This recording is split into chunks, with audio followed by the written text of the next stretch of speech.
Hello and welcome back to our garden.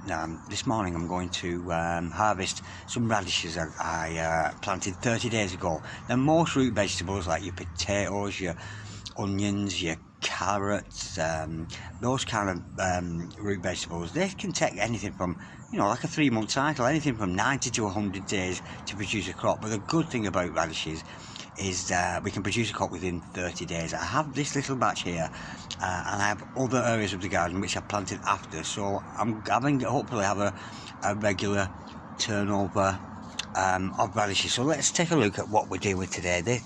As I pull it out, that is a perfect example. Absolutely gorgeous. Now that is the kind of size we're looking at. These are very, very hot and they go nice in salads, relishes, sauces, that kind of thing. Anyway, while I get my hands dirty and pull the rest of these up to see what kind of a crop I've got, let's nip over to Canada to see what's going on in the garden of Kimberly. Hello again. Nothing much changed in my channel, so it's September now, so the flowers are going to start dying. But in the fall I usually put mums, but I put these out this year. Don't know what they're called, but they're pretty. So I just planted these in my front. And again, just my geraniums. So again, you have to deadhead these because they won't grow unless you deadhead them. So you just pick off the dead ones and then new growth will come. These are going to be gone pretty soon because it's fall now. Now you can bring geraniums in. They are perennials. I don't, because I just don't like keeping them in the house when they look like that. So again, my beautiful rose. I love this rose bush, this peach one. It is absolutely beautiful. And my geraniums. Now I'm not too sure if this will bloom again. There are some blooms on it. And then this one here. This is absolutely gorgeous, this one. More blooms. And again, my geraniums. Again, deadhead some of them.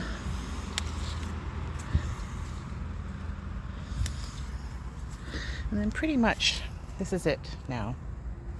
Again, because it's September now, we've actually had 4 days of really extreme heat, 40 degrees with the humidity. Today it's cool, and they're calling for severe thunderstorms. It's only 23 today, big switch from 40. And my flowers again. These will start, as the weather gets cooler, they will start to die out. And these are my California Reaper peppers. You see there's one in there. Wow. That's one. It's a very, very hot pepper.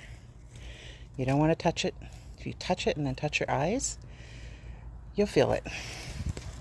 You can't even eat that separately. It has to be put into a blend. Again, just my flowers. I'm just showing you quickly because there's nothing really new to report. My clematis will bloom again. In about October it'll bloom again. My Rose of Sharon, again, it's pretty much had it. So you just pick off the dead, but that won't come back now. And just do my flowers.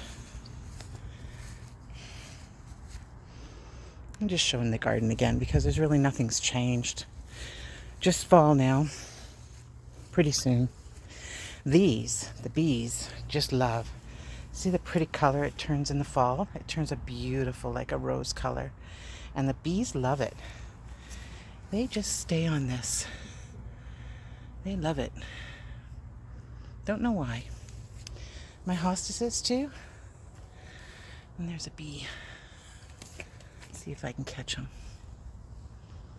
No, I just can't get him. He's just not landing. But that's my hostesses. And everything's going to start going now. Some other flowers. So I just do a quick overview again of my flowers. Again, these are like they're starting to go now. There's some new growth in here though. Like a pretty peach color. Where is it? But they'll start dying off. And in the fall, I don't do anything to my garden in the fall. I let everything stay. And I do it in the spring. There you go with bees. There's a bee right there. And there's another one. Where did he go? They just love this plant. So I just thought I'd do a quick overview again of my garden and just show you. Because again, in the fall, I don't do anything. I just leave everything till the spring, and then I'll clean up my garden for the spring. So all this foliage will all die, and I'll just leave it. Again, thank you for watching. Have a great day. Thank you, Kimberly, for that lovely message. No, unfortunately, this is all I have managed to get out. 1, 2, 3, 4, 5, 6, 7 radishes out of all those I planted. Now, the majority of them came out like this. Unfortunately, I do feel I maybe planted them a little bit too close to the surface, so I'm going to bury them a little bit deeper when I plant my seeds next time. But nonetheless, I'm really pleased because I don't know why we've got these different colours. I was expecting them all to be red. We've got white ones and we've got these gorgeous. I think that's probably the best specimen there, and I very much look forward to that. Unfortunately, didn't read very well, but lessons learned. Bury them deeper next time. Anyway, let's move on to the subject of weeds.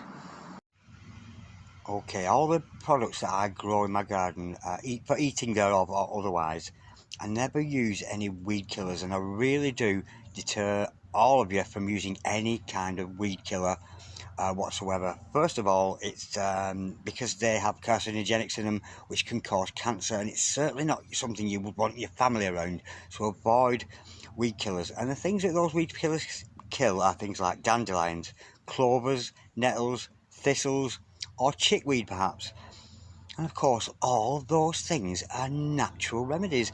Those weeds that we kill off are medicines, effectively. Dandelions are a good old body detoxifier. Clovers are good for the skin, as well as clovers and nettles are both good for the lungs and asthma. Thistles, which are good for our liver, and chickweed, for any of you wanting to have children out there, chickweed is very good for treating fertility. So yes, I would condone, yes, remove weeds from your particular bed if you're growing food or whatever, because that will take away the competition so that your crops will get most of the water. I'm not saying that, but never ever use any of those weed killers. They've got many names out there on the market. Do not use weed killers. They cause cancers and they will contaminate your crops, whatever you happen to grow on them. And what you're doing, effectively, you're killing medicine. Weeds are medicine. Okay, that concludes my roundup for today. Thank you so much for watching. Like, share, comment, or subscribe if you so wish, and I'll see you next time around. God bless you, darlings. Bye-bye.